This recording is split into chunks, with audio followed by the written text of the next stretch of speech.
Hello everybody, I am testing a new microphone, so hopefully this should be smooth sailing. I only have about 25% battery life on my device, so I'm crossing my fingers. I am having my second cup of coffee at the moment, and I am trying a new setup here at about 25 minutes past noon in New Zealand. So the other day I was reading this book, A Cultural History of Tarot, by, who is it by? I can't remember. Helen Farley, From Entertainment to Esotericism. I can never pronounce that word properly. And I came across a segment of a chapter. It's part of chapter 3, discussing alternative interpretation of all the symbols. Now I still owe one of you a readout from chapter 2, which is it's entitled Renaissance Italy and the Emergence of Tarot. So at the moment I think the Visconti Sforza deck, which is what you see in front of you here, is the oldest tarot deck known so far. So I will do that in my next installment, but for now this part is so interesting, chapter 3, that I will have to share this with you. So like anything, caveat, this is a segment of a chapter of a book, so everything has to be considered in terms of its context. And of course the context of this particular segment of a particular chapter of this book is the chapter itself and the chapters prior to it and the chapters after it. So the chapter 3 here is called An Alternative Explanation of Tarot Symbolism, and I am going to read just one segment entitled The Chariot Misidentified. So we are referring to the image of the Visconti Sforza, the Chariot card over here, as you can see. So the Chariot card, usually called Il Carro, or the car, at first appears the most difficult to fit into the scheme of tarot as a reflection of Visconti history and life. The card was present in both the Visconti di Modrone and the Visconti Sforza decks. On both cards, a queen was seated on a car drawn by two white horses. The card from the Visconti Sforza pack featured horses that were also winged. In later decks, the figure was usually a soldier or conqueror. Many authors believed this card represented a car from a triumphal procession like those usually celebrated after a victory or conquest. If this were the case, it seems more likely that the seated figure would have been a man, specifically Duke Filippo Maria Visconti or Francesco Sforza, in the case of the card from the later deck. But Duke Filippo Visconti was reclusive, making him an unlikely participant in such an event.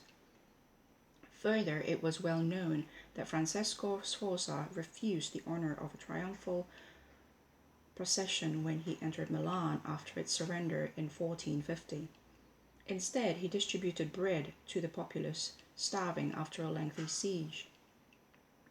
If this card was intended to represent victory or conquest, the allusion could have been made more obvious by the presence of a traditional allegory of winged victory driving the chariot. It was therefore unlikely that such an attribution was intended. Gertrude Moakley hypothesized that the chariot represented a carnival float. As discussed in the previous chapter, she believed all of the tarot trumps owe their symbolism to such a scheme, particularly as described by Petrarch. Carnival was burlesque and frivolous. Roles were reversed and scores settled. Yet there was nothing in the demeanor of the queen to signal such an irreverent attitude. Instead, she sat serenely, resplendent in a sumptuous gown with a globe in her left hand. Internet tarot historian Tom Tadfer Little theorized that the queen represented Bianca Maria Visconti and Count Emilio di Paravicino. suggested that she was Beatrice Tenda, Filippo Maria's first wife, yet neither author ventured a hypothesis as to what these figures were intended to portray. It could be that this card, in contrast to the previous trump in the sequence, could have represented idealized or courtly love. As discussed previously, love rarely figured in the strategic marriages of the Viscontis. Matrimony was generally politically or economically motivated, and love itself was usually reserved for another woman who was unobtainable and remote. Certainly, the queen on these cards sat remote from any lover, and her serene facial expression radiated purity and equanimity. It was usual in Renaissance art for the intentions of the driver to be represented by the team pulling the chariot, and the white horses would have signaled her purity.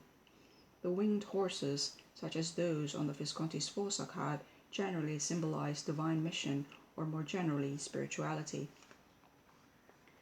The theory that this card represented idealized love must surely be discounted because of the presence of the crown signifying the status of queen, which in itself signals marriage to the ruler.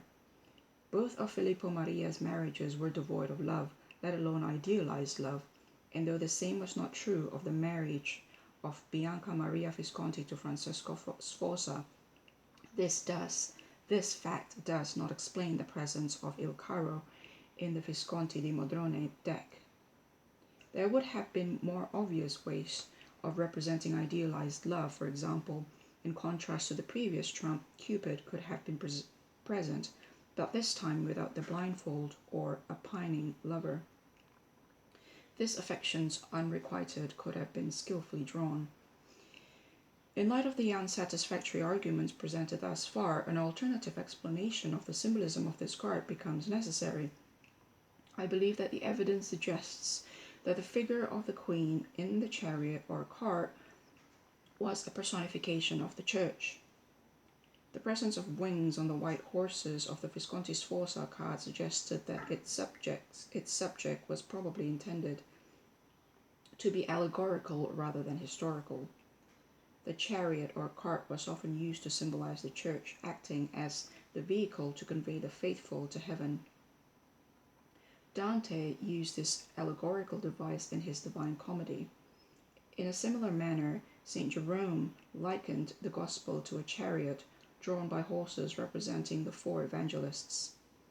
J.C. Cooper wrote that the wheels of such a vehicle represented desire and will, yet other authors suggested they stood for the Old and New Testament. Further, it was also common for the church to be personified as a woman, as with Lady Holy Church in William Langland's Piers Plowman, which was written late in the 14th century. The allegorical significance of the queen in the chariot was strengthened by the presence of the white horses indicating purity, which were also winged in the Visconti Sforza card, denoting divine mission. The queen also held an orb crowned with a cross in her left hand, signifying the triumph of Christ over the sin of the world. It was not unusual in the Renaissance for artists to combine two allegorical themes to reinforce the meaning of an image.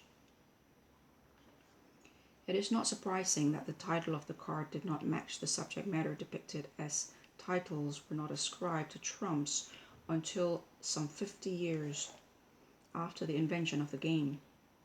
It could be that by the time specific titles were ascribed to tarot trumps, the original significance of the card had been forgotten or lost. There is evidence to suggest that this happened with other tarot trumps as well. If this card were to be renamed the Church, its place within the schema of the tarot trumps as a reflection of the life and history of the Viscontis becomes more obvious.